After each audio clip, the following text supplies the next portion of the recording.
त्यानंतर एक breaking news आहे। सरकारी अधिकारी आणि कर्मचाऱ्यांसाठी हिंदीची परीक्षा होणार नाहीये अशी एक मोठी माहिती समोर येते।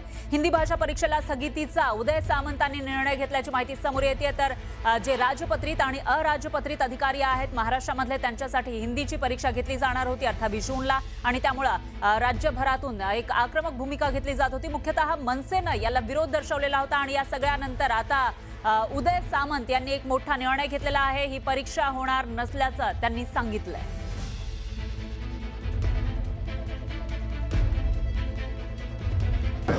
आपल्याकडनंच मला हे कळलं की मराठी भाषा संचालनालयाकडनं ही परीक्षा घेण्यात येणार आहे म्हणून मी आता आमच्याच प्रधान सचिव मराठी भाषेच्या जे किरण कुलकर्णी आहेत त्यांच्याशी चर्चा केली।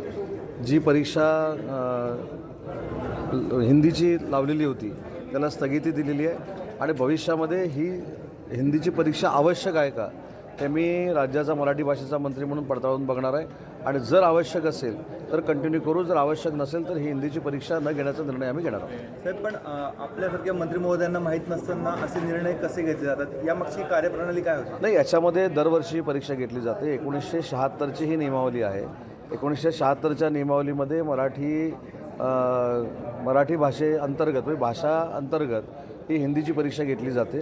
परंतु आपण पत्रकार म्हणून जे माझ्या निदर्शनास आणून दिलं मी तात्काळ ही माहिती घेतली आणि त्या परीक्षेला मी स्थगिती दिलेली आहे आणि त्याच्यानंतर 1976चे नियम नक्की काय आहेत हे मी स्वतः तपासेन आणि ती खरोखरच आताच्या जगामध्ये 2026ला त्या परीक्षेची आवश्यकता आहे की नाही हे आम्ही पडताळून बघू आणि ते अनावश्यक असेल तर नक्की ती सिस्टीम माहिती आम्ही बंद करू।